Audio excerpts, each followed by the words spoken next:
Të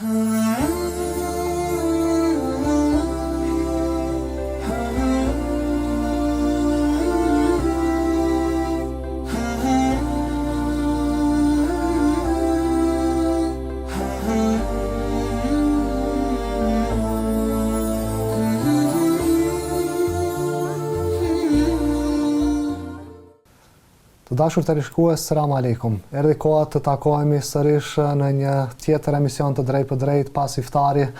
Shpresojmë se të keni pasur një ditë dhe agjerim me vepra të pranuara, ndërkohë ne do të vazhdojmë të shoqërohemi me këtë emision të drejt për drejt në këtë kohë, në këtë mbrëmje, ku si zakonisht do të jemi me kolegun Bujarisma për të sjellë të tjera materiale, të tjera video lidhje, të cilat do t'i kemi në emisionin e sonshëm. Këtë realizim do ta bëjmë së bashku me shikuesit, të cilët do t'i mirëpresim që se zakonisht jenë pjesë e emisionit ton për të na treguar se si po kalojnë gjatë Ramazanit. Sigurisht që sa e kam kuptuar, sikur shikuesit po kanë pritesë që të telefonojnë, që ta prishin rahatin e çajit dhe ndejës pas iftarit, por kanë zgjedhur vetëm ta përcjellin emisionin ton, dhe për këtë normalisht u jemi mirënjohës, por megjithatë unë do doja shumë që edhe ata të jenë pjesë e këtij emisioni nëpërmjet telefonatave, të na tregojnë se si po kalojnë. Normalisht që sot do ta kemi të pasur sigurisht emisionin e këtij pas iftari, ku do të kemi në video lidhje hoxhën Muhamed Dërmaku, me cilin do të flasim për një tematik mjaft të rëndësishme, siç është familja, që është celula e shoqërisë. Më pas do të kemi një material që flet për 10 netët e fundit të Ramazanit që po fillojnë sonte, si dhe gjithashtu do të bashkëbisedojmë edhe me hoxhën Kushtrim Kelmendi, me cilin do të flasim për përvojat e tij të Ramazanit, që sigurisht do të përzgjedh përvoja interesante që do të na i tregoj, si dhe për aktivitetet të tjera që po zhvillohen këtë ditë në Pej. Po. Dhe kështu do të ecë edhe ky emisioni dhe po shpresojmë shumë që do të kalojmë bukur edhe gjatë këtyre çasteve, apo jo? Gjithsesi, dhe sigurisht dhe në linjë telefonike tashmë kemi hoxh Muhamed Dërmakun. Hoxh, selam aleikum, po dëgjoni. Wa aleikum assalam wa rahmatullahi wa barakatuh. Po, dëgjoj mirë. Hoxh, si kaluat ju këtë ditë? Jashtëzakonisht mirë. As më tepër Ramazani, le të kuptojmë se është me ëmbëlsinë e vet dhe është jashtë çdo iluzioni ose imagjinate, dhe kjo tregon se Ramazani edhe në luftë është Ramazan. Ramazani edhe në izolim është Ramazan. I ka të mirat e veta, i ka begatitë e veta. Pas menduar që vetëm xhamit janë ato që i japin bukuri Ramazanit, ose vetëm namazi i teravih, por Ramazani vetë është i bukur, kudo që është dhe kudo që jetohet gjatë ditëve të tij, njerëzit të ndinë ëmbëlsinë e tij, dhe kështu që jashtëzakonisht mirë kemi kaluar dhe ja prashkuan 2 nga 3 hiset e tij. E vërtet. Mirë, hoxhë, ne sonte pra do të flasim për etnitetin dhe familjen. Na tregoni se vlerësoni ju gjendjen e familjes shqiptare në përgjithësi dhe në veçanti në vendin tonë Kosovë. Bismillahirrahmanirrahim, alhamdulillah, wassalatu wassalamu ala rasulillah, wa ala alihi wa sahbihi wa man wala. Familja në vendet tona në përgjithësi është pasuria më e madhe që kemi. Për arsye se ne nuk mund të krahasojmë diçka në krejt gjithësi më interesant se njeriu, po e them, jo pse ne jemi njerëz, por sepse Allahu na ka çmuar, na ka graduar dhe për ne ka nështruar planetet e tjera. Dhe ne si njerëz nuk do të mund të ishim po të mos kishim familje. Allahu ka dashur njerëzit të zhvillohen përmjet familjes. Allahu tregon në atë ajetin e pamshëm që khutabat ligjëruesit e ditës së xumë e thanë thuajse çdo të premte që oj njerëz ju jeni krijuar nga një qenje e gjallë, që prej tij Allahu ka nxjerrë edhe bashkëshortën, e që nga ata dy, pra nga burri dhe gruaja, nga Ademi dhe Hava, bëri që ju të bëheni shumë burra, shumë gra, pastaj të formoheni në fise, të formoheni në familje e kështu me radhë. Padyshim, pra Allahu i plot fuqishëm kur e ka bërë njeriun pa të tillë që tjetë i ndërlidhun pra me ardhjen dhe prejardhjen e tij, me vijen e tij familjare, kjo i bie se njerëzit janë të çmueshëm aq sa edhe e kanë edhe linjen familjare të çmueshme. Pra njerëzit vlerësohen jo vetëm për karakteri i tyre personal, jo vetëm për pasurinë dhe pozitën që kanë, po mbi të gjitha edhe për familjen. Madje mund të thuhet lirshëm se pasuria fillet e para i kishte me familjen. Pra njerëzit kishin filluar të bëhen të pasur kur ishin familje. Pastaj, jo vetëm kaq, edhe pozitat në shoqëri edhe në ditët e sotme, pra njerëzit më tepër vlerësohen se janë të avancuar edhe në politik, vetëm për faktin se kanë familje dhe ju e shehni se sidomos në kohë të demokracisë kur vlerësohet numri i votave, jo vlera e tyre, sepse vlera e tyre është në numër, atëherë i bie se një familje që është me shumë antar është më e frekuentuar ose më e kërkuar nga politikanët që të vizitohet dhe të ruhen raportet me te. Për arsye se aty ka shumë ta quajmë vota. Dhe kështu pra, familja në vendin tonë ka qenë diçka e pazavendësueshme në të gjitha periudhat kohore, edhe në ditët e sotme, ne nuk mund të themi se kemi ndonjë pasuri më të shenjtë dhe më të shtrenjtë se sa familjen, por që në kohët e fundit nuk e kemi prioritet me gjas ne familjen, me dashje ose pa dashje, nga analizë ose nga jo analizë, ne kemi një gjendje çfarë e kemi edhe po shihet në çdo ditë me tutje që po vazhdon jeta se po rrezikojmë shumë familjen, po e rrezikojmë rolin e këtij institucioni shumë të rëndësishëm të shoqërisë. Sigurisht. Hoxh, ju merreni edhe me trajtimin e problemeve, veçanërisht atyre në familje, keni pasur madje një emision që duke trajtuar ekskluzivisht problemet që kanë të bëjnë me familjen. Ku mendoni se ka ngjecje, çfarë nuk po shkon mirë në këtë aspekt? Është vështirë që të thuhet se është 1, 2, 3 faktor. Pra ka shumë faktorë që kanë ndikuar në këtë. Por ajo që zakonshëm ne jemi mësuar, ndoshta ta akuzojmë më tepër është që lidhet me financat, nuk mendoj që është faktori kryesor. Mirë, po njerëzit paksa kanë bërë një ndryshim të vetë statusit në familje.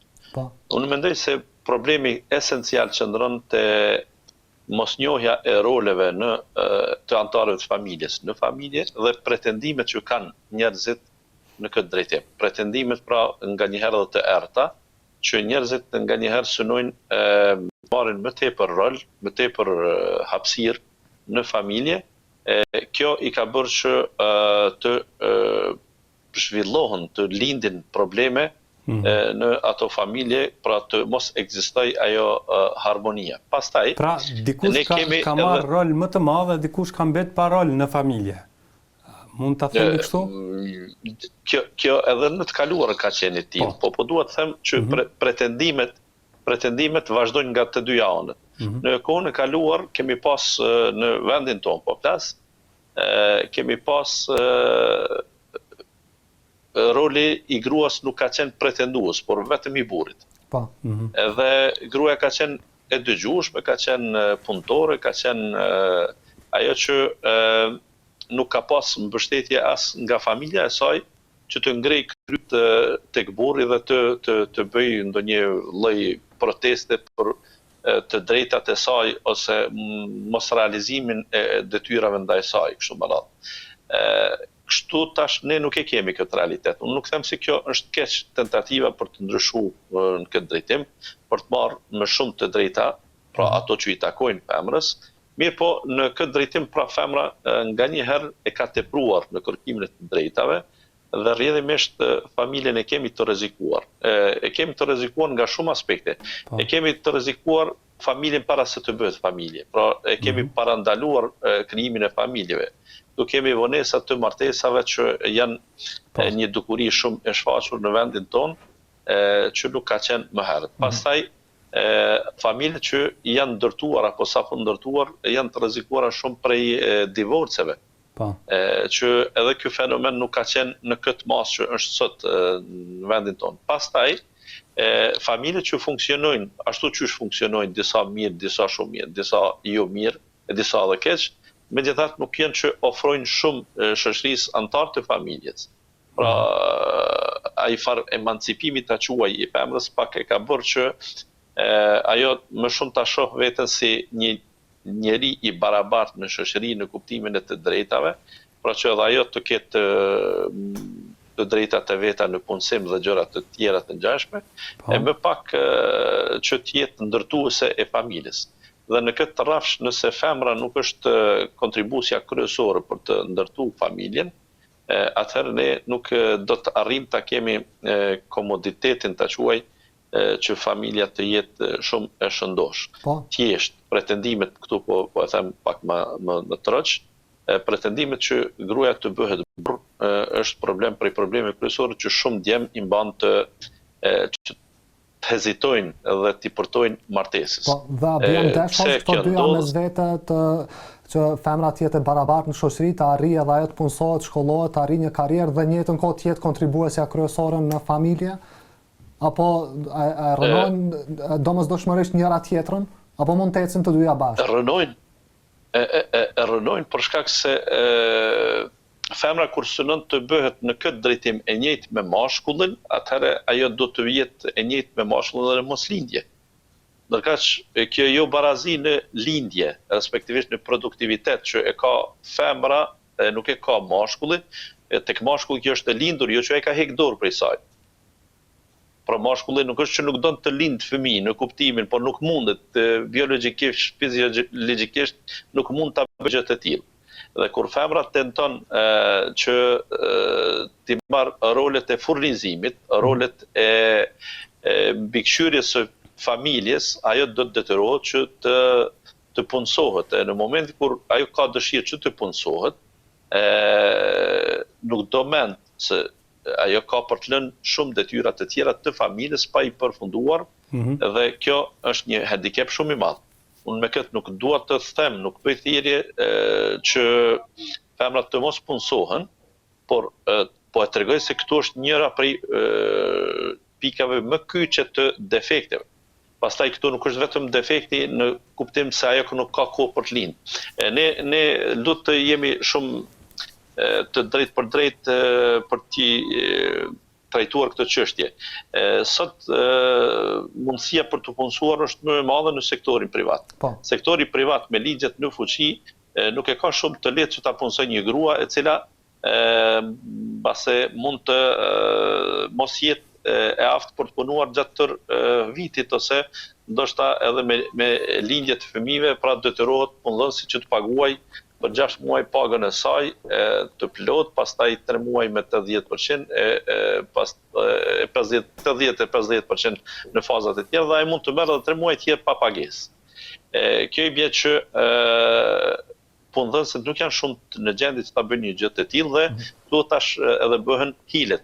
Dhe për të mos dalë te ai aspekti që është shumë problem i madh, çështja e moralit është shumë interesant. Djem të ri dëshirojnë që të kenë jetë aventureske të shturur dhe të pakufizuar në përditshmërinë e tyre, dëshirojnë që të kenë afër tyre femra, siç thonë ata, pra, mirë po, kur e dinë se ato femra, ndonjëra prej tyre mund të jetë bashkëshorta, ata irritohen prej martesës. Pse vije deri këtu?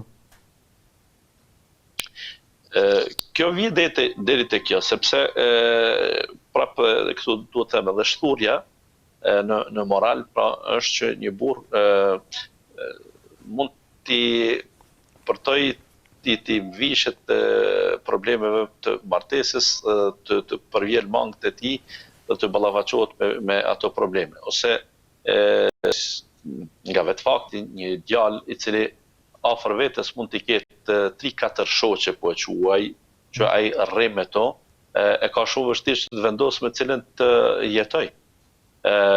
Pra është karakteri i njërës më i avancuar se i tjetrës, është bukuria e njërës më avancuar se i tjetrës, dhe atij do t'i duket se ndoshta martesa do ta kufizoj. Gjersaj është në moshë të re, Gjersaj është në të 20-tat e tij, në të 30-tat e tij, ai nuk di shumë të mendoj për pasardhës, për fëmijët e tij, për të lënë dikë pas vetë, po ai më shumë mendon për interesin e tij shumë personal të atyre kohëve që ai kalon. Kështu që për të martesa është një lloj burgu nga jeta e tij e lirë, e pa kufizuar dhe e pa detyra. Hoxh, kalojmë tani tek një çështje tjetër që kohëve të fundit, apo themi edhe dekadave të fundit, ajo që flitet shumë edhe me shqetësim në vendin tonë është edhe rënja e natalitetit. Çka tregon ky fakt për një kombë, për një vend? Ky fakt çdo kombë e vën në rrezik. Këtu mund të bëjmë përjashtim vetëm ato shtete që janë shumë të mëdha dhe kanë popullsi të madhe, pra Kina e konsideron rrezik lindjen. Për shkak se ata kanë menduar që po të ishte e lirë në vullnetin e çdo qytetari kinez që të kenë fëmijë sa të duan, do të dyfishohet e trefishohet numri banor dhe nuk do të ketë mundësi që ata të ushqeheshin. Mirë po, për çdo vend tjetër që nuk e kanë shumë të theksuar këtë problem, rënja e natalitetit është defekt i madh dhe ju dini se shumë vende, shumë shtete sot këtë e kanë në proporcion shumë negativ, kur është në pyetjet e popullsia, aq më tepër ka vende që mortaliteti është më i madh. Pra më shumë njerëz vdesin se sa lindin. Kjo shumë qartë është në vijat të gjata të jetës në perspektivë do të ketë zhdukje të një populli, një etniteti e tjera. Dhe kjo është po ashtu edhe një defekt. Unë përmenda edhe pak më parë se njëra prej arsyeve është që kemi mos martesa ose martesa të vonuara. Pastaj ato martesa që ndodhin kemi lindje të pakta të fëmijëve. Sot pak raste gjen që një çift bashkëtorë të ketë 6-7 fëmijë, e që në të kaluarën kjo ka qenë, në një të kaluar jo shumë të lartë, kjo ka qenë normalitet, pra, shumë gjë e thjeshtë. Pastaj njerëzit e kanë vështirësuar paksa jetën dhe normalisht një familje që ka 2 fëmijë duket se më let ja del që ata fëmijët t'i mbaj mirë, t'i edukoj mirë, t'i zhvilloj mirë, t'i arsimoj mirë, t'i vesh mirë, dhe familja tjetër e cila ka fëmijë më shumë, sikur ndihet me inferioritet në këtë drejtim dhe mendon se nuk po ja del që të arrime të gjithë të merret njësoj. Ne kemi është ky fakt.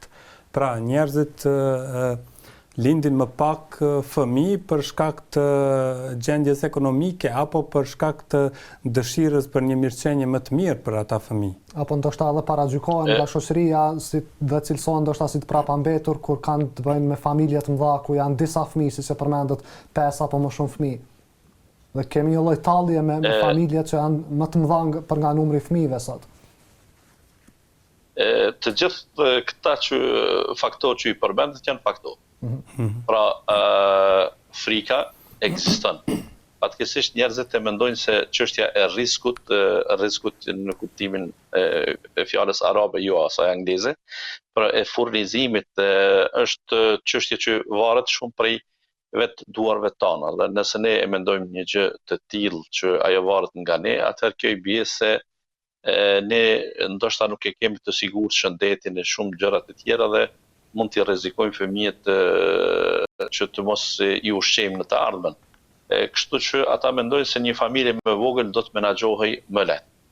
Kjo është treguar në çdo variant që është e kotë. Kjo është një e pavërtet edhe logjikisht e paqëndrueshme, për shkak se fillimisht një njeri nuk ka mundësi që të garantoj për vetvete asgjë.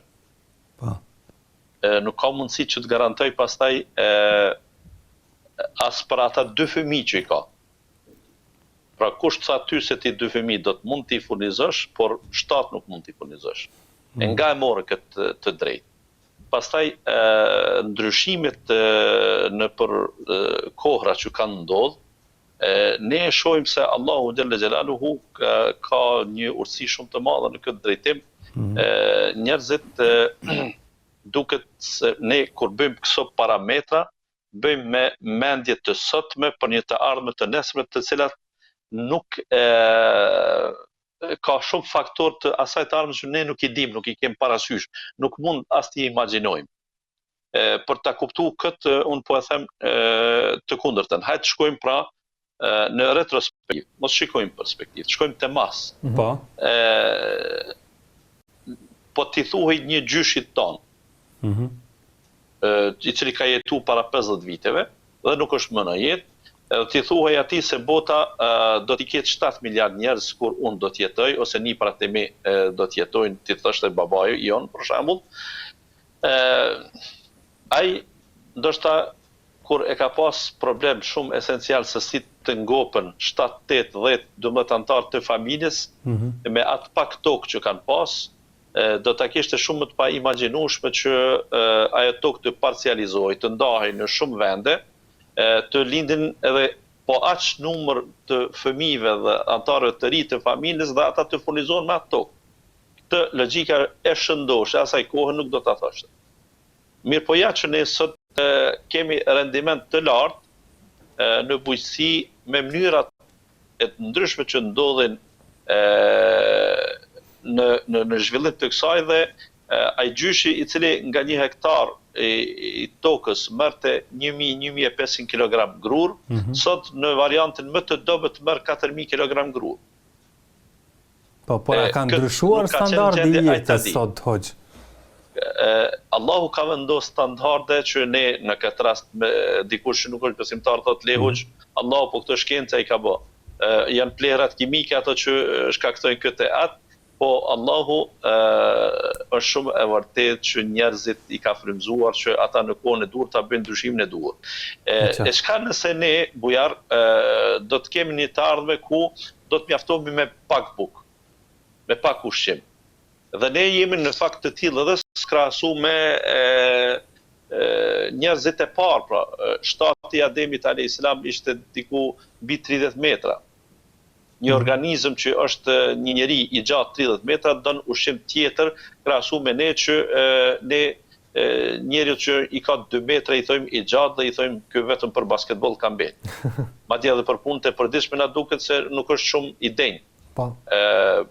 Pra me fjalë të tjera njerëzit janë më të shkurt në shtat. Njerëzit janë mund të sot sheh për shembull ushqime që janë edhe artificiale, që ka mundësi me një stajker stazëm, mund të jetohet tër ditën në kuptimin e kalorive që përmbanaj. Më pak konsumues. Mos të shkojmë shumë te sasia e ushqimit dhe ne të krijojmë frikën. Për shembull, Japonia ka frikë dhe është në paramendime sipër se deri në vitin 2050 a thu çfarë do të bëhet me mishin, kur njerëzit nuk do të kenë mundësi që të gjithë të konsumojnë mish. Për arsye se po të konsumonin të gjithë mish, atëherë numri i baktive, tokat pjellore bin, sepse bëhen ndërtime më shumë, duket se do të jetë shumë më rrezik. Nuk duhet ne ta vrojmë mendjen këtë drejtim. Për këtë arsye Allahu kësaj dileme, kësaj pyetje ka thënë ne ju furnizojmë juve dhe ata, fëmijët që ju pritni t'i vinë, ose ne i furnizojmë ata edhe juve. Pra në 2 variante të shpërmend ky ajet që të kuptojmë se nga një herë ne jemi faktor për furnizimin e tyre, se ne jemi ata që punojmë, po shpesh herë fëmijët janë ata faktorë që ne furnizohemi të mëdhenj, sepse Allahu e ka tregu edhe në mënyra të tjera. çfarë garance ka njeri që do të ketë kushte në të ardhmen, pra nëse ne do të kemi një planifikim të njerëzimit, pra nga 7 miliard të bim në 6 ose në 5 miliard, që të kemë hapësirat të tokës më shumë dhe të punojmë më shumë, e tjera, kush na garanton neve se do të bëhen bereqetet. Po, dhe çka do të thotë kjo, hoq?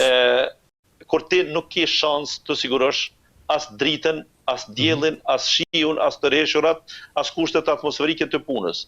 Po, e çka do të thotë Çfarë kjo? nëse tokat tona bëhen njerëzit të mendojnë për rritje të natalitetit pa bërë ndonjë të ashtu quajtur planifikim familjar e kështu me radhë? Unë nuk them që familja individualisht nuk duhet të merret me këtë, por fundja të mos merrni ne me punët që nuk janë në dorën tonë dhe nuk mund t'ia dalim ne. Mos të kem qasje ateiste në këtë drejtim. Ateizmi në fakt ka hyrë në botën e të menduarit se nuk ka Zot dhe jetë është vetëm ajo që e standardizon e bën vetë njeriu.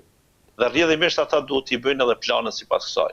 Ne është shumë interesant, në asgjë në jetë nuk mbështetemi në përgjithësi po them njerëzit, edhe ata që vetë quhen ateistë, mos flasim besimtarët, nuk mbështeten në asgjë të këtyre matjeve, shumë punë i kanë kutura, i kanë kotrum. Kur vjen në pyetje planifikimi i familjes, thu se këta janë sociologët më të mirë, këta janë parashikuesit më të mirë dhe këtu janë gjendje ta shohin të ardhmen. Ne po flasim, ne kemi rrezikim shumë të madh që këto rreziqe i kanë popujt e tjerë. Dhe ne po shkojmë hapave të tyre që etniteti jonë atë pyetjen më pashme që bëhet pra rrezikohet për shkak të natalitetit që kemi të ulët. Pra nëse Kosova në vitin e ardhshëm do të ketë inshallah regjistrimin e popullsisë dhe të shohim vërtet se ku jemi me numrin e banorëve krahasuar me 10 vite më parë, tash 9 vite më parë, që është bërë në vitin 2011, të qytetarëve rezident dhe jo rezident. Ne mendojmë se ndoshta Kosova dhe nëse nuk është mirë me numër, kemi edhe një arsye tjetër se njerëzit kanë dalë jashtë, kanë emigruar. Mund të jetë ai faktor, por të shohim ato vende ku kanë emigruar kosovarët, a janë rritur apo janë zvogëluar. Do thotë Gjermania me këta kosovarë që kanë shku, a ka numrin më të madh të banorëve apo ka më të vogël se sa 10 vite më përpara? Të jemi të drejtë këtu.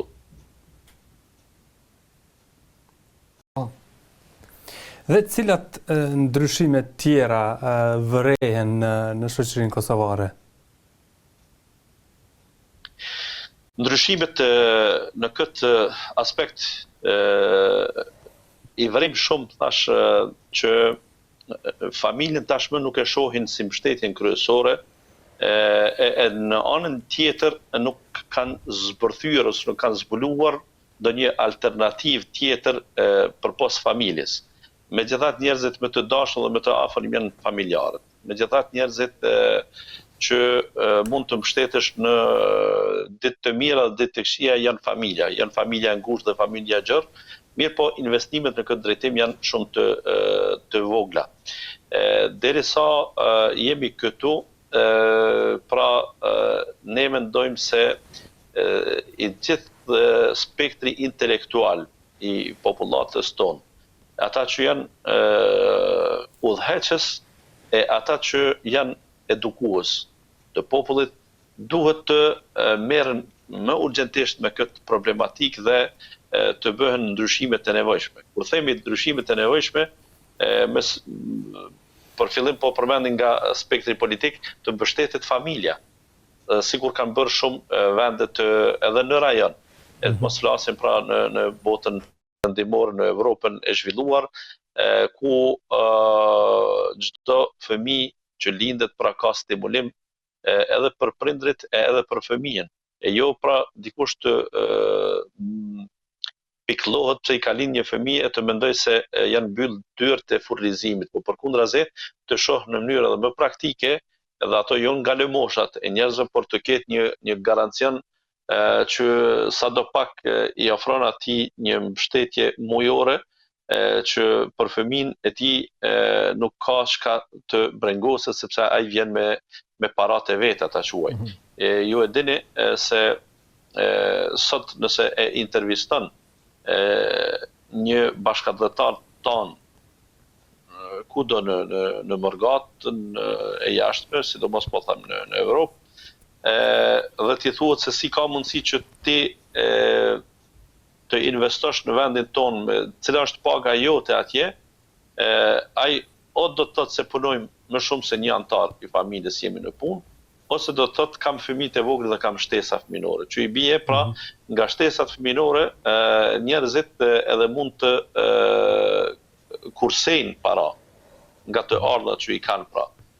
Që në vendin tonë kjo gjë nuk ekziston. Pastaj të ketë politika ndihmuese për familjet e reja, në kuptimin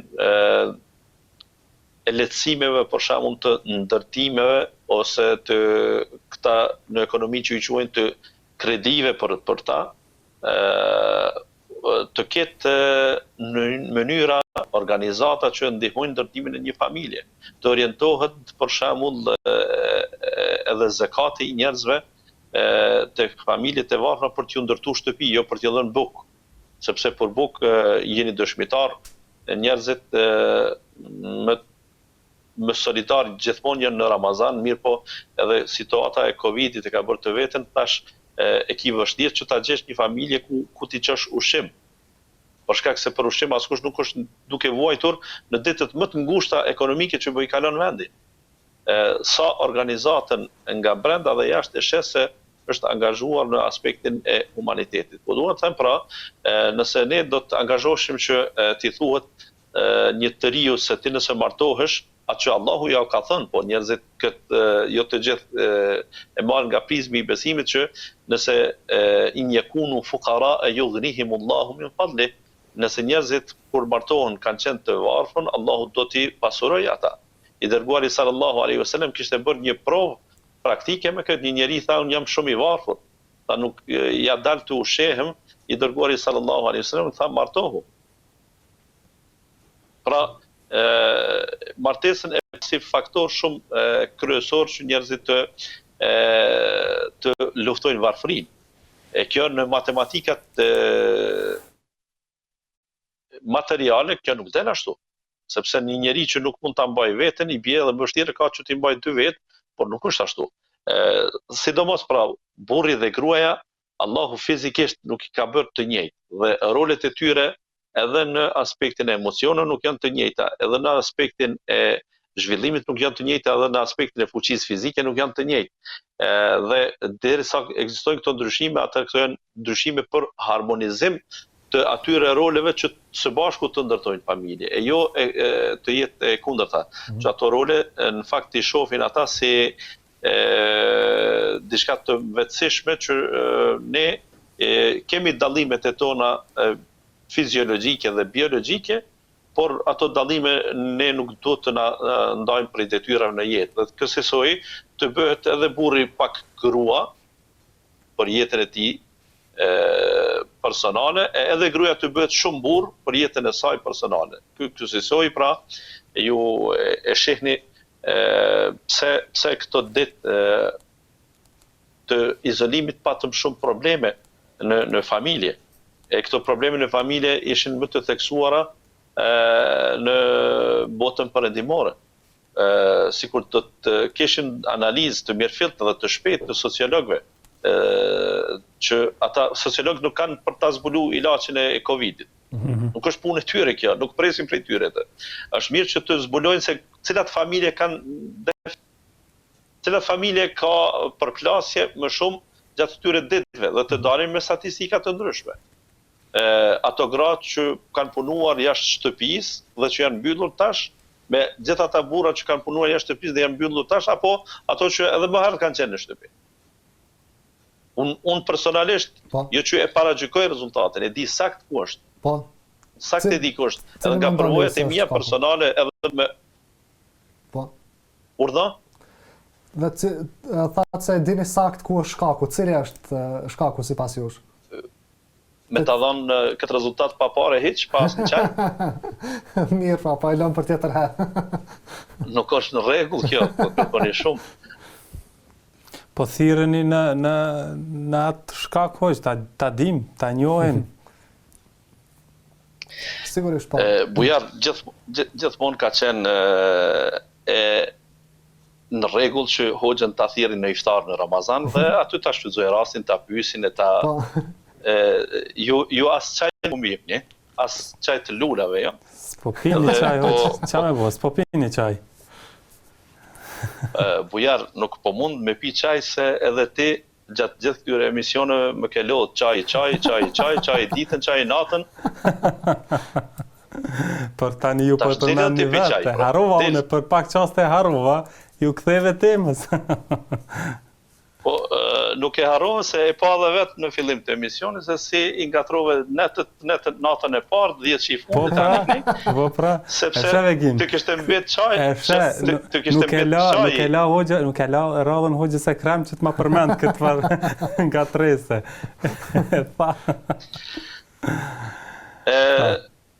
E bëra në vend që të shkoni me ndonjë ilahi, një pak prej kësaj anës serioze. Po i rikthehemi. Fajt janë se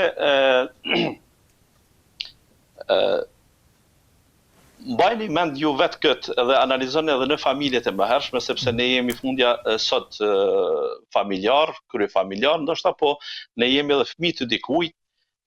Çdo herë kur në familje kanë funksionuar rolet siç do të duhej të ishin, pra që burri të jetë burr dhe gruaja të jetë grua, fëmia të jetë fëmijë dhe i madhi të jetë i madh. Jo në kuptimin e ndonjë diskriminimi negativ këtu, por familja është tamam sikur ritmet ose sikur të themi pullat e një instrumenti muzikor që secili jep tingullin e vet dhe e krijon ai harmonizim i tingujve e bën që të del një melodi e pëlqyeshme për trupin.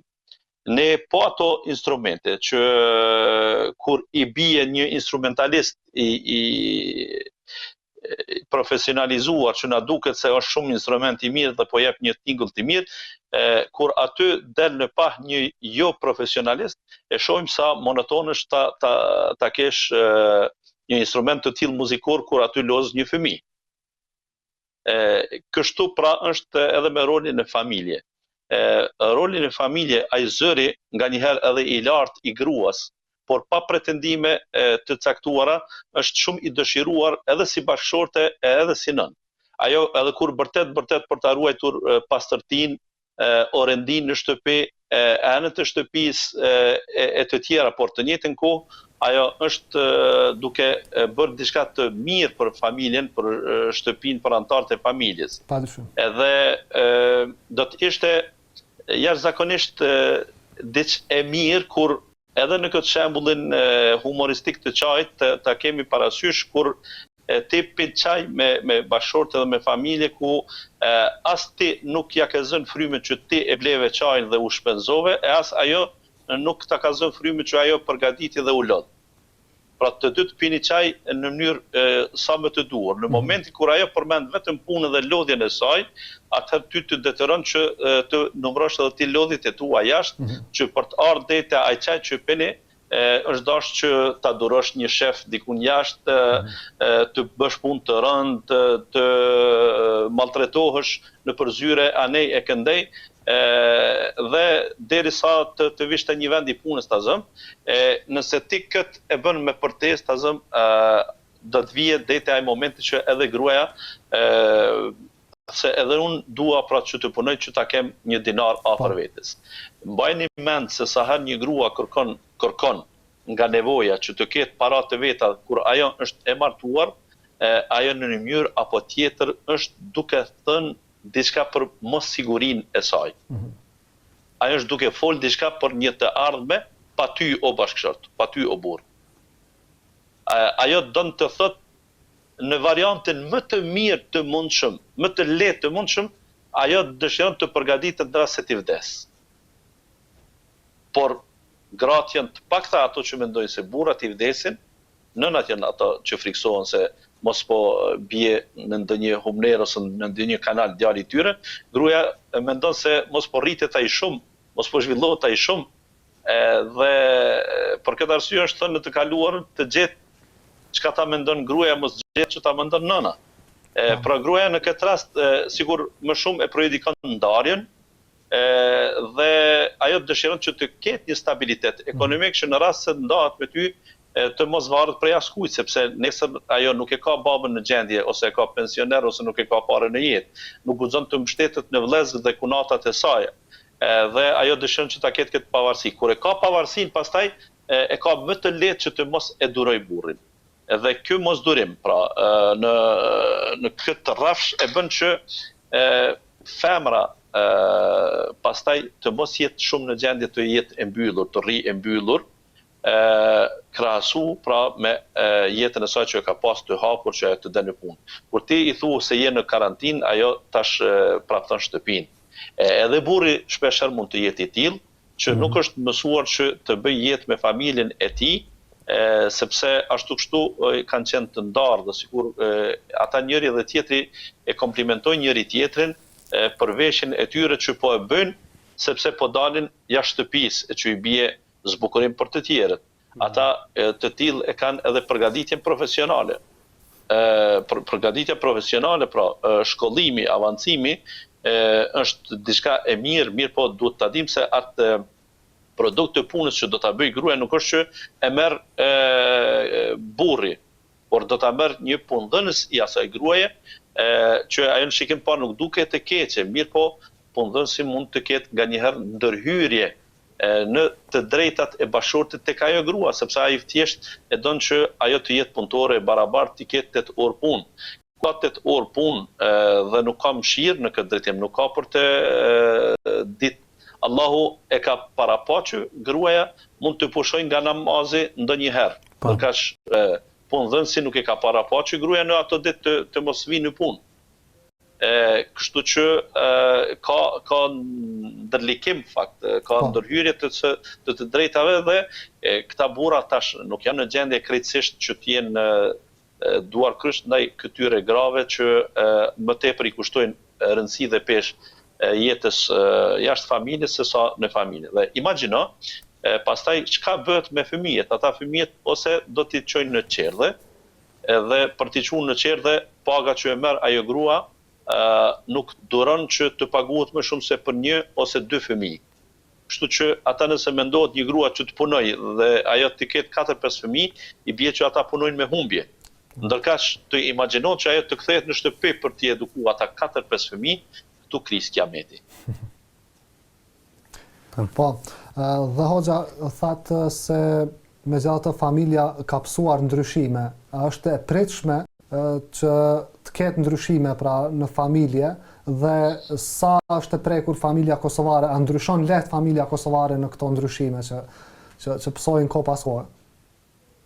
Realisht, nëse thojmë familja kosovare, ose në përgjithësi familja shqiptare, po e lokalizojmë edhe në Kosovë, nuk është problem. Kur e themi në Kosovë, lirisht mund të flasim për shqiptarët në Luginë të Preshevës njëjtë dhe njëjtë edhe për shqiptarët në Maqedoni, nga pak dallojmë me shqiptarët në Shqipëri, për një arsye dallojmë sepse atje më herët kanë filluar të ndryshime. Në fakt, familja shqiptare ka qenë rezistente ndaj ndryshimeve. Dhe është e fundit që po ndryshon në rajon. Fatkesisht unë tash po vajtoj për dorëzimin që e kemi bërë në këtë drejtim në këtë periudhë shumë të shpejtë. Në këto 20 vitet e fundit, pra kanë filluar këto gjërat të ndodhin, po me theks të veçantë i kemi në 10 vitet e fundit, ose lirisht thuaj se pavarësia e vendit ton këtu nuk ka shërbyer për së miri. Statistikat e martesave të vonuara janë shumë problematike dhe nuk japin shpresë për ne. Të njëjtën kohë pra edhe vullneti i njerëzve që të jetojnë të pavarur, burra dhe gra, në përgjithësi dhe në atë pavarësi të kenë jetë të shturën, ata sigur e bëjnë jetën e sportistave ta quaj, ose të cilët mendojnë se futbolli është profesion të zëmë. Është profesion deri në moshën 30-35 vjeçare, por ti nuk vdes. Maradona akoma është gjallë, por që 30 vite nuk e kemi pa që ka luajtur futboll. Kjo i bie se ai duhet që të përgatitet me profesionin e jetës e jo me atë që ja jep mundësia në një periudhë të caktuar kohore. Kështu është edhe me fëmijët, pra. Shumë këto gra të reja që sot janë rreth të 30-ave dhe 40-ave, do të pendohen shumë shpejt. Shumë shpejt do të pendohen. Nga çka? Do të pendohen se s'kan fëmijë. Sepse është interesante, ne pyesim shpesh për planifikimin e familjes, por nëse një 20 vjeçar, disa vjeçare, thotë se mua më mjaftojnë 2-3 fëmijë, a bën unë që kur të lindi të mbylli tubat që të mos lind më e tjera. Kur ne japim dispozitën fetare se një gjë e tillë nuk lejohet planifikimi i familjes, rrallimi i lindjeve, por jo të ndërpritet tërësisht në shikim të parë nuk janë në gjendje ta kuptojnë. Në pyetjen time e çfarë nëse vdesin fëmijët? A ke garanci ti që ata fëmijë që i ke do të jetojnë? Ti po kuptoj që i e pajtu të kesh ti dhe burrja së bashku 2 fëmijë. Nëse vdesin ata, çfarë të bëhet tash me kohën e plotshmërisë që ty të ka ikë? E çka nëse ndonjëri prej tyre del rebel, burgoset? Çka nëse ndonjëri prej tyre është i padëgjueshëm? Çka nëse ndonjëri prej tyre martohet jashtë vendit, largohet jashtë vendit dhe ti nuk i ke afër? A nuk jemi sot ne ata që po i përjetojmë dhe po i shohim se shumë familje, shumë pleq afër fëmijëve të tyre janë pa fëmijë. I bëjnë jetën e tyre më të vështirë, të pleqërisë, bëjnë një plagë dhe një plagë. Edhe pse kanë fëmijë. Ata tash po të kthehen në jetë, do të kishin me thënë se ne jemi për pas shumë fëmijë që edhe nëse del dikush të mbetet dikush tjetër. Unë edhe për këtë aspekt nuk them që ne duhet lindim për këso interesa. Mirë po, duhet që gjërat kur i analizojmë i marrë me të gjitha dimenzionet e tyre, e jo të flasim vetëm në atë që ne na duket interes i momentit, se interesi i momentit asnjëherë nuk na shpije në atë që është më e mira për të ardhmen tonë. Pra te këto llogaritje, te kjo qasje duhet menduar edhe zgjidhjen apo jo? Do të menduar zgjidhjet bujar sepse kjo është sikur ne kur mendojmë për pajisjet e dimrit në verë. Po t'i pyesim fëmijët, kur njëherë nuk thonë që të blejmë drua apo të furnizohen me lëndë djegëse për dimër, se në pikë të verës ata nuk e besojnë se vjen dimri. Fëmijët, por të rriturit e besojnë. Dhe ne duhet të shpenzohemi atëherë kur e mendojmë se ndoshta nuk po na nevojitet ajo përgatitje, sikur edhe vetë shkollimi. Po t'ja lëmë në dorë të fëmijëve shkollimin, pak prej tyre do të shkollohen, edhe ata që janë më të talentuarit përtojnë që ti nështron një sistemi të përditshëm që të gjonë në mëngjes çdo ditë të bëjnë detyrat, ta dëgjojnë mësuesen,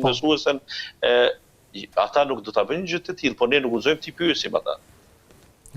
Kur do të falenderojnë? Ty do të falenderojnë atëherë kur e shes se shoku i tyre i bankës apo i klasës është duke bërë një punë të rëndë dhe duke marrë pak para, derisa kjo është duke bërë një punë shumë të lehtë dhe me laps në dorë sistemi dhe po merr shumë para, tek tash është në gjendje ta falenderoj prindin për ta quajë ndoshta edhe arrahjet që ja ka bërë këtij fëmijës në emër të detyrave, për çejfet që ja ka prish dhe lojrat që ja ka thy në gëzimin më të madh që ai të shkojë të flajë të pushojë që nesër mund të shkojë i kthjellet në shkollë. E gjerë kjo temë, sigurisht. Ne po të falenderojmë shumë për këtë inkuadrim dhe për këtë trajtim të kësaj tematike kaq të rëndësishme për shoqërinë. Faleminderit shumë edhe për juve, edhe inshallah uroj që veç kemi hyrë këtë periudhën e fundit të Ramazanit në këtë kohën më të veçantë të Ramazanit në 10 netët e fundit. Çdo sekonde juaja që bëni për t'ju ofruar shikuesve dije, njohuri të fesë që janë të dobishme për ta në jetët e tyre të dynjas dhe të ahiretit, Allahu t'ja shpërblej ju si ibadet që e bëni dhe qoftë jeta juaj e begat me gjitha të mirat edhe në familje edhe gjithku tjetër. Amin. Allah shpërblet shumë.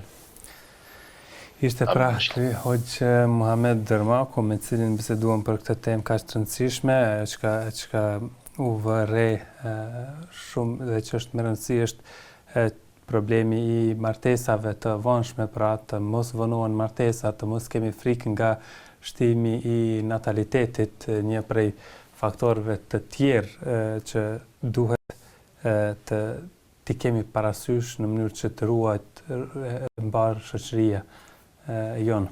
Po, padyshim kjo ishte një prej faktorëve, pra që ato ndryshimet që ka pësuar shoqëria me martesat e vonshme, me uljen e numrit të fëmijëve, që ka qenë kaluar në një normalitet që potencoj hoxha, një numër 4 apo 5 fëmijë ka qenë deri ndoshta 7-8 gjithë ne kemi dikë në mos baballarët, kemi gjyshrit që po gjithsesi edhe baballarët i kemi që kanë qenë nga familje të mëdha, kanë qenë vetë fëmija i 7 apo i 8, andaj ndërkohë që sot pra po kemi një lloj paragjykimi apo një lloj cilësohet si një lloj prapambeturie, një fëmijë që është i 3, i 4, ndoshta apo kur gjitha janë vajza, pastaj paragjykohen ato familje si të prapambetura për shkak numrit të madh të fëmijëve, por harrojnë pikërisht se edhe ata që paragjykojnë janë pjesë apo e kanë dikë të një familje të tillë të madhe që sigurisht kanë pasur babain, gjyshin apo axhen apo dikë nga familja e tyre që padyshim janë numër i madh,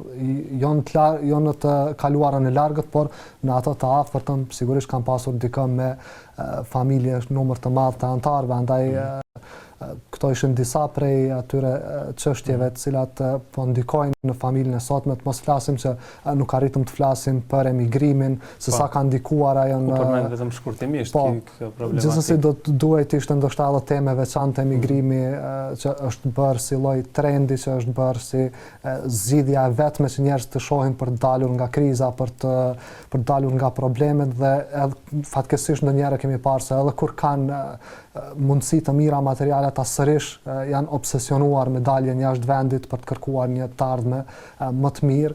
Pra, gjithsesi një temë shumë e nevojshme për ta trajtuar edhe ky aspekt, andaj shpresojmë se do të kemi mundësinë që të flasim sërish edhe me hoxhën për këto çështje. Po, dhe tani do të kalojmë tek materiali që flet për 10 netët e fundit të Ramazanit, netët më të mira të vitit. Sigurisht ato tashmë kanë filluar me natën e sonte, jemi në 10-shën e fundit, në atë vlerën shumë të madhe të këtyre ditëve që besimtarët garojnë për të marrë ato shpërblimet e tyre dhe në kërkim padyshim të asaj natës është e vlefshme, natës së Kadrit, andaj do të ndjekim këtë material që flet për 10 netët e fundit. Të dashur teleshikues, do të ndjekim këtë material që flet për 10 netët e fundit, pastaj rikthehemi në studio me një tjetër videolidhje dhe me të tjera materiale.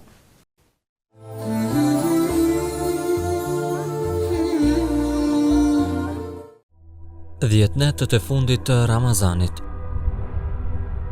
Padyshim që gjatë ditëve të muajit Ramazan, besimtarët përveç agjërimit kryejnë edhe shumë vepra të tjera të mira, duke kërkuar shpërblim të shumëfishuar tek Allahu. Por Ramazani dita ditës po ecë me ritmin e përfundimit dhe pikrisht çdo ditë natë në të duhet të kalohet me shumë ibadete. Të tilla në veçanti kërkohen edhe në 10 ditët e netët e fundit të Ramazanit. Njëri ndër të shumta adhurime është edhe namazi i natës. Është bërë zakon në disa vende që të falin namaz të natës jashtë namazit të teravis, kështu 10 netët e fundit të Ramazanit konsiderohen netët më të mira të vitit. E si të mos jenë netët më të mira kur në to ka zbritur fjala e Allahut, ka zbritur Kurani, libri më madhështor i cili ekziston. Në to gjendet nata e Kadrit, në të cilën Allahu i lartësuar e konsideroi si të begatshme, të bereqetshme. Nga suneti pejgamberik e dim se në këto 10 net gjendet sigurt nata e Kadrit. Në natën e Kadrit zbriti fjala e Allahut dhe ajo është padyshim më e mirë se 1000 muaj. Allahu i lartësuar përshkruan shumë bukur madhështinë dhe realitetin e kësaj nate në Kuranin famlar në një sure të veçantë të cilën e quajti Surja El Kadr. Ne me të vërtetë zbritëm atë Kuranin në natën e Kadrit. E ç'të bëri ty të dish se ç'është nata e Kadrit? Nata e Kadrit është më e rëndësishme, më e mirë se 1000 muaj. Me lejen e Zotit të tyre në atë natë të zbresin engjëj dhe shpirti Gjibrili për secilën çështje. Ajo që përcakton Zoti është paqe deri në agim të mëngjesit. Surja El Kadr, ajetet 1-5. Padyshim se i dërguari i Allahut alayhi salam vepronte më shumë në këtë natë. Tregon Aisha radiallahu anha duke na përshkruar gjendjen e të dërguarit alayhi salam në këto 10 natët më të mira të vitit. Pejgamberi alayhi salam kur hynin këto 10 natët e fundit të Ramazanit, ai e shtrëngonte izarin e tij, rrobën e tij. Dhe me këto nënkuptohen 2 gjëra. Ai alayhi salam largohej nga gratë e tij, pra nuk kishte marrëdhënie intime me to dhe gjithashtu kjo shfaq gatishmërinë dhe përgatitjen për ibadet dhe vendosmërinë e tij në të. Dhe e dyta, ai alayhi salam e ngjallte natën e tij me ibadet, me dhikër ndaj Allahut subhanahu wa taala, prandaj ibadeti në këtë natë është më i vlefshëm se 1 muaj, siç thot Allahu i lartësuar. Nata e Kadrit është më e vlefshme se 1 muaj. Surja Kadr, ajeti 3. Dhe gjëja e tretë çka vepronte i dërguari i Allahut alayhi salam është që i zgjonte antarët e familjes. Prandaj, i dërguari alayhi salam i shfrytëzonte këto natë më së shumti dhe angazhohej dhe mundohej më shumë se sa në natët e tjera. Po ashtu, në këto 10 natë gjendet sigurt nata e begatshme, nata e bereqetshme e Kadrit. Por çka do të thot nata e Kadrit? Pse është quajtur e tillë? Së pari, është quajtur e tillë sepse përmban një peshë të madhe. Së dyti, sepse vendi i tokës ngushtohet nga melekët e shumtë. Dhe së treti, nga definicioni kader, që do të thotë caktim, nata e caktimit sepse në këtë natë caktohen gjërat, siç thot Allahu i lartësuar. Me të vërtetë në këtë natë vendosen çështjet. Surja Ad-Duhan, ajeti 4. Andaj shfrytëzimi i këtyre 10 natëve të fundit të Ramazanit është arritje shpërblimit më të madh se 83 vite ibadet. Këto janë koha më e vlefshme e vitit sepse në to është nata e Kadrit. Çdo vepër e mirë llogaritet me më shumë sevape tek Allahu. Është kohë e pranimit të lutjeve për nevojat e kësaj bote dhe për shpëtim nga zjarri i xhehenemit. Është kohë që nëse emri yt ka qenë në emrat e banorëve të xhehenemit, tash është mundësia që me adhurimin dhe lutjet tona të largojmë nga aty dhe të na regjistrohet në emrat e banorëve të xhenetit. Nëse deri tash gjatë Ramazanit kemi qenë mjaft aktiv me agjërimin dhe adhurimet tona, tash e tutje duhet t'ia dorëzojmë qenjen tonë Allahut të lartmadhëruar përmes adhurimeve të ndryshme dhe bile në këto 10 ditë të merremi sa më pak me këtë botë. Dhe kjo vetëm e vetëm që të fitojmë ahiretin në të cilin do të jemi përgjithmonë. Pra, veprimet kryesore që mund t'i bëjmë në këto ditë janë: lexim sa më shumë i Kuranit, përmendja sa më shumë e Allahut, falja e namazit dhe namazit me xhamat, namaz nate pas namazit të teravis në për shtëpi tona, namaz nafile duha, namazi paraditës, lutje për nevojat tona të kësaj bote dhe botës tjetër, lutja sa më shumë që Allahu të largon nga zjarri i xhehenemit, lutje për pranimin e agjërimit dhe adhurimeve të tjera, të aktivizohemi të gjithë antarët e familjes që të jemi së bashku në xhenet, sadaka për çdo ditë, dhënia e iftarit në veçanti për ata që ka nevojë, lidhjet familjare, të kontaktosh me ta, prindërit dhe të tjerët, pendimi i sinqert për të kaluarën tënde negative për çdo mëkat, të jemi tolerant dhe falës për gabimet e njerëzve ndaj neve dhe të largohemi nga çdo mëkat, qoftë edhe i vogël.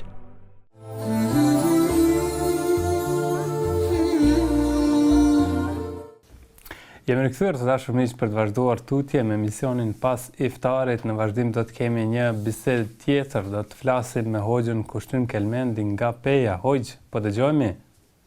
Po dëgjojmë më. Si jeni Hoxh, si kaluat gjatë këtyre 20 ditëve të Ramazanit? Realisht ka qenë një Ramazan më specifik se sa Ramazanët e tjerë, duke nisur nga parimi që kemi pasur disa aktivitete që kanë dalluar prej Ramazanëve të kaluam. Por realisht, prap kemi shijuar ëmbëlsirën e Ramazanit, me së parasysh se vetë Ramazani i ka të gjitha ato specifikat e veta që e bën besimtarin mundi mirë me agjerimin e tij, me dhikr, me Kur'an, me të gjithë. Tash ky Ramazan ka qenë pak ma specifik edhe për neve hoxhallarë, për arsye se kemi qenë më afër me familjen, kuptimin e çdo iftar, pothuajse kemi qenë me familje e kështu me radhë. Po. Dhe çfarë aktivitete keni arritur ti realizoni gjatë Ramazanit? Ne aktivitete kemi pas të ndryshme, por pas që kemi pasur disa ligjërata nëpërmjet rrjeteve sociale, Po. nëpër media të ndryshme, televizior ose radio të ngjashme.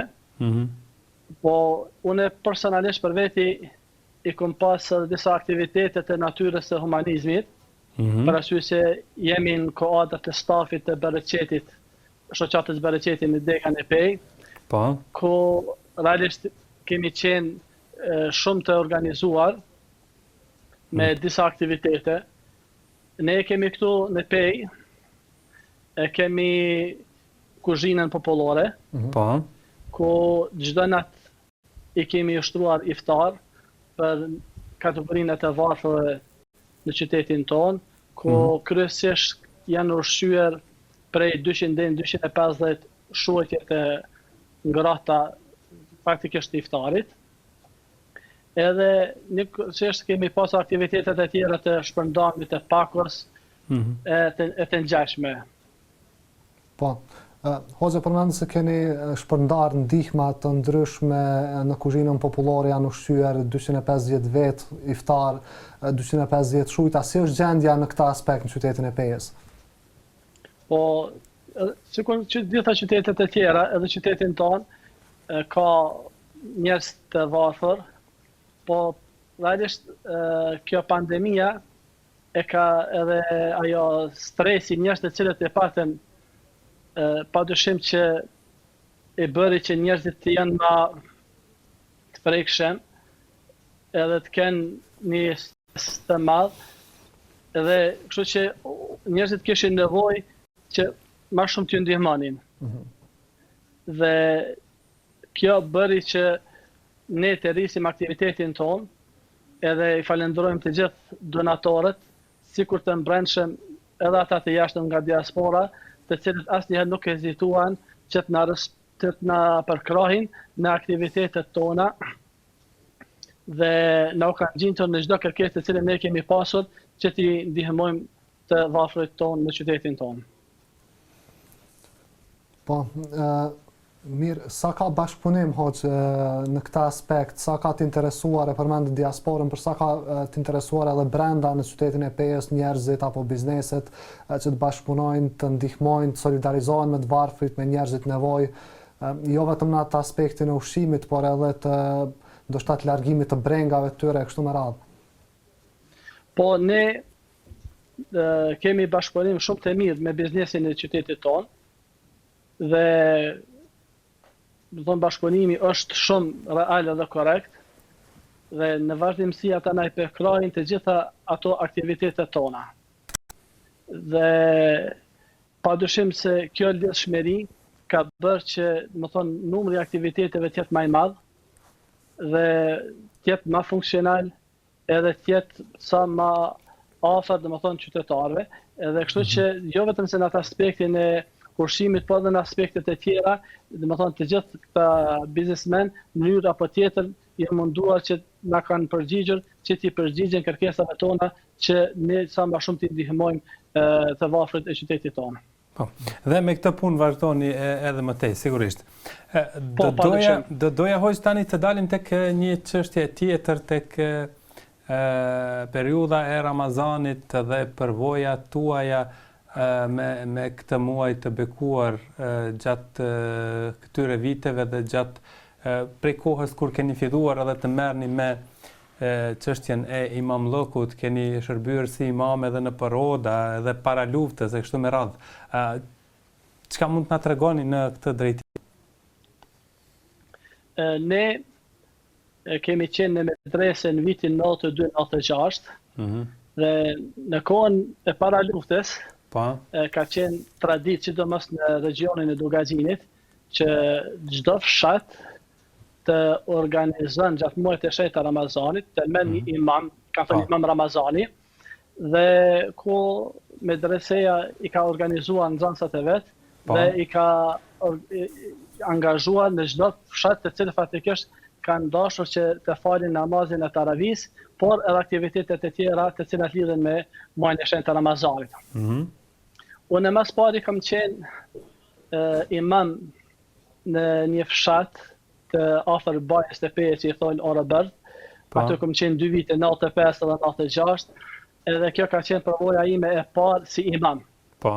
Edhe atëherë me të vërtet kam qenë shumë i ri, edhe që me njëherë ballafaqona me xhamat të cilët kryesisht kanë qenë të moshës të vjetër, ka qenë një sfidë jashtëzakonisht e madhe. Dhe ku zhvilloheshin aktivitetet fetare, ritualet fetare, në xhami apo në od? Jo, ata nuk kanë pasur xhami. Aty kemi zhvilluar aktivitetet tona nëpër oda të fshatit, ku faktikisht çdo natë e ftonin hoxhen, edhe i ftonin domethënë fshatarët edhe të afërmit të tyre, të miqtë dhe dashamirët e tyre, që i thëshin ata darka e hoxhës ose iftari i hoxhës dhe kështu me radhë. Edhe u bëshin aty diku afër 40-50 ndoshta deri në 70 vet, u mbledhshin iftar dhe taravi, dhe ne gjithë së bashku e falim taravin, po njëkohësisht edhe zhvillonim aktivitetet e tjera ku i mësojmë të rit rreth namazit, rreth vlerës së agjerimit, rreth disa dispozita të ndryshme të fesë, të cilat faktikisht janë prej parimeve edhe ato dispozitave bazë tona. Dhe si është trajtu pozita e hoxhës në atë kohë, sepse përmende se xhamati kanë qenë më të moshuar, ndërsa ju keni qenë në fillimet tuaja në medrese ndoshta pra shumë i ri, pra ka pasur sigurisht një kontrast moshe, një imam shumë i ri me xhamatin ndoshta më të moshuar në moshë. E kanë pas atë gatishmërinë që t'ju dëgjojnë edhe pse keni qenë shumë i ri në këtë aspekt. Si ka qenë pozita e hoxhës në atë kohë? Realisht, nganjëherë kur tash mendoj, sa do pak kemi një eksperiencë edhe kemi një përvojë të punës, po kur mendoj tash në atë kohë, çfarë përgjegjësie kam pas, ose jo vetëm unë, po të gjithë shokët e mi, me të vërtetë them ku e kemi marrë atë guxim që dalim para gjithë atyre njerëzve të cilët kanë pasur, sa do pak kanë pasur një hori, por megjithatë mosha atyre ka bërë që unë në atë kohë kemi pas 5-16 vjet, 17 pas shumë të. Edhe tash më kujtohet gjatë ditës organizonin me shku në për të pame. Edhe atë nuk ka pasur shumë kere, e shkojshin me traktora.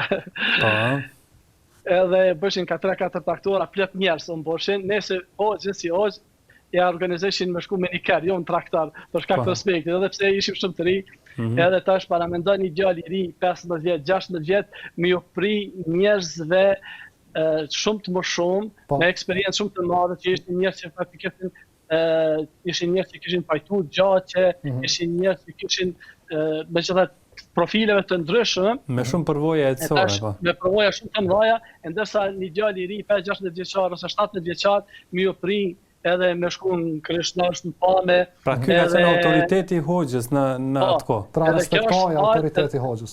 Edhe kjo është, domethënë, si falënderim ja udhim hoxhallarëve tonë të vjetër, të cilët e kanë ruajtur autoritetin e tyre në popull, edhe kanë ditë se pozita e hoxhës çdo herë duhet të respektohet, pavarësisht moshës së tina, por domethënë hoxha si hoxh duhet të respektohet për arsye se vetë titulli i hoxh duhet të respektohet për shkak të dijes të cilën e bart ai, edhe vlerës e dijes të cilën e bën që është domethënë Kur'ani famlar, Suneti i pejgamberit alayhis salam, edhe njohja e dispozitave të fesë. Kjo faktikisht e ka bërë që nuk e ka shiquar ata sa është i ri apo i vjetër, po vetë peshën e dijes të cilën e ka ky njeri duhet të respektohet. Edhe realisht domethënë ka ndodhur që të jenë diku 100-150 vjet me një otë caktuar, edhe pse kemi qenë shumë të ri 5-16 vjet, 17, por prapse pra të gjithë na kanë dëgjuar me vëmendje, me përkushtim, edhe na kanë jepur respektin ton maksimal.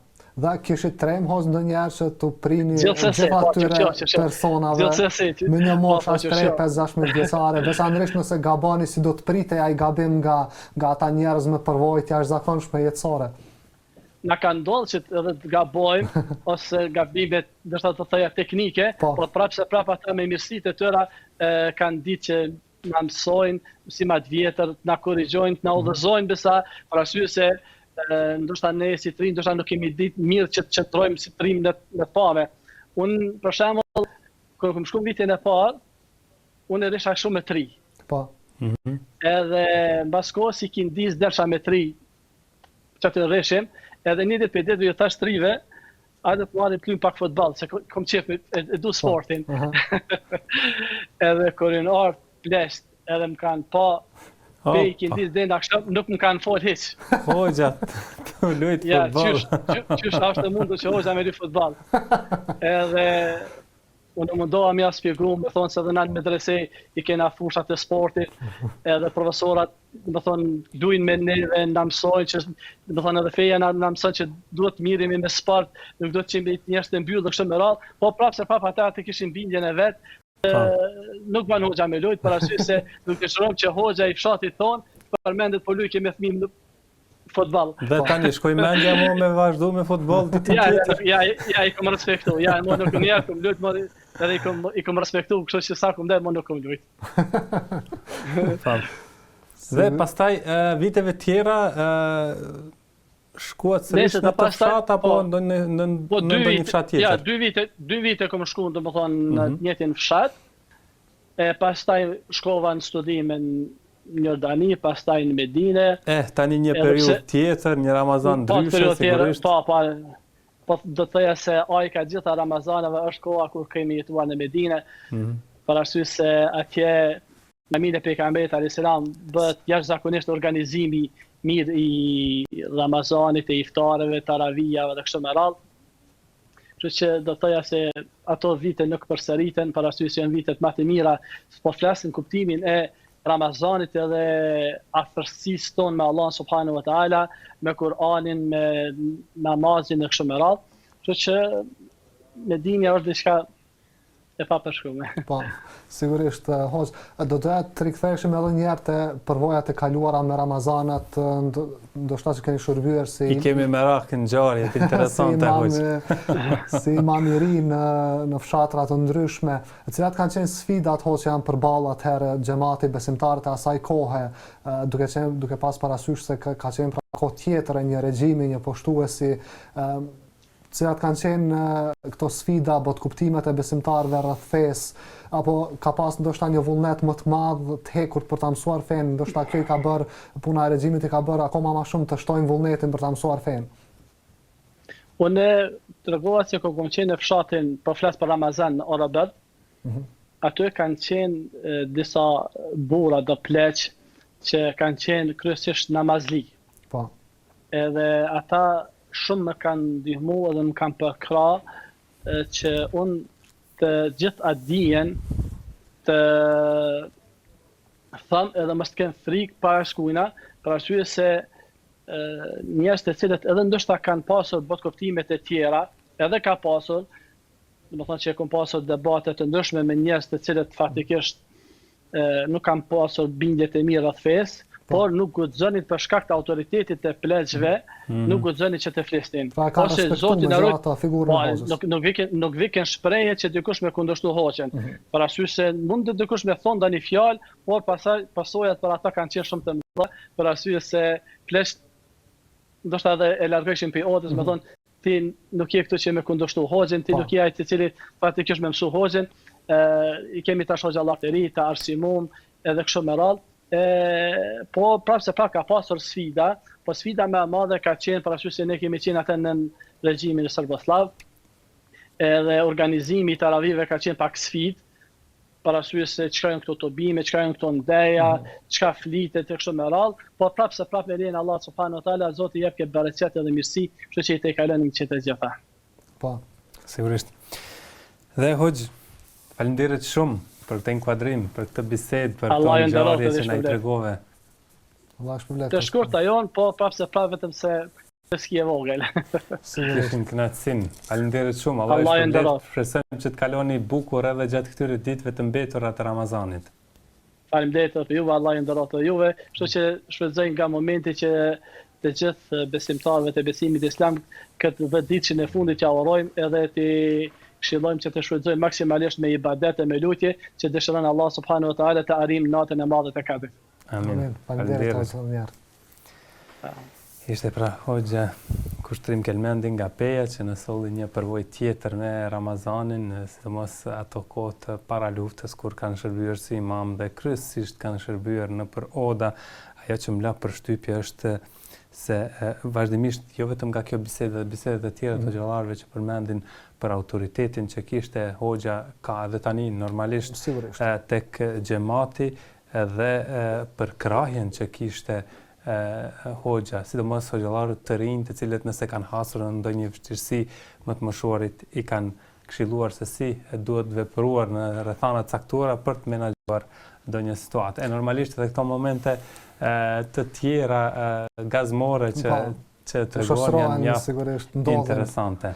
Padyshim bojar është e mahnitshme se si dhe të shumë kushe pa imagjinueshme se ndoshta si një djalosh i ri 5-6 vjeçar mund të pri njerëzve me përvojë jetësore dhe kjo në shumë sfera, në shumë fusha të tjera të jetës duket e pamundshme dhe pa imagjinueshme nxjerrësh një djalosh të ri pa përvojë, megjithse sado që merr dije në shkollë pra të pri njerëzve ndoshta me përvojë jetësore, megjithatë në fe do të thotë ata që marrin rrugën e dijes, edhe sado të ri që janë me moshë, e kanë atë respektin edhe të njerëzve më të moshuar, qofshin ato mosha të mesme apo të shtyra në moshë, edhe nga pleqëria do të thotë që janë njerëzit me përvojën më të madhe të mundshme jetësore, megjithatë autoriteti i hoxhës gjithmonë ndër shqiptarët ka qenë i respektuar, pra kanë qenë në krye të vendit, është dhënë fjala, është dëgjuar me kujdes, ndonse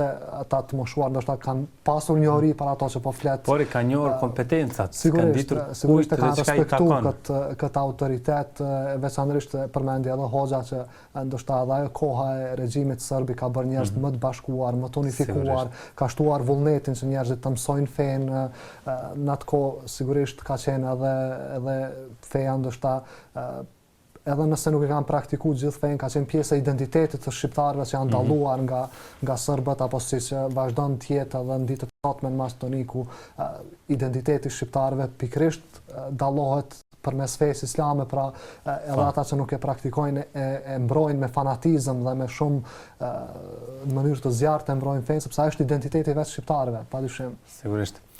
Dhe kështu ne dal nga dal kemi mbritur në fund të këtij emisioni.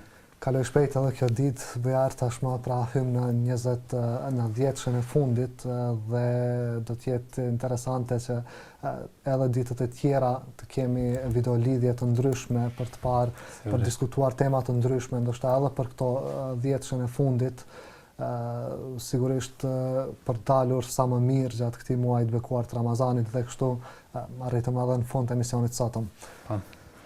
Atëherë ta përmbyllim, të dashur miq, kjo ishte e tëra pra për emisionin e sotëm pas iftarit. Faleminderit që na ndoqët. Ne do të takohemi inshallah emisioneve të tjera, deri atëherë mirupafshim.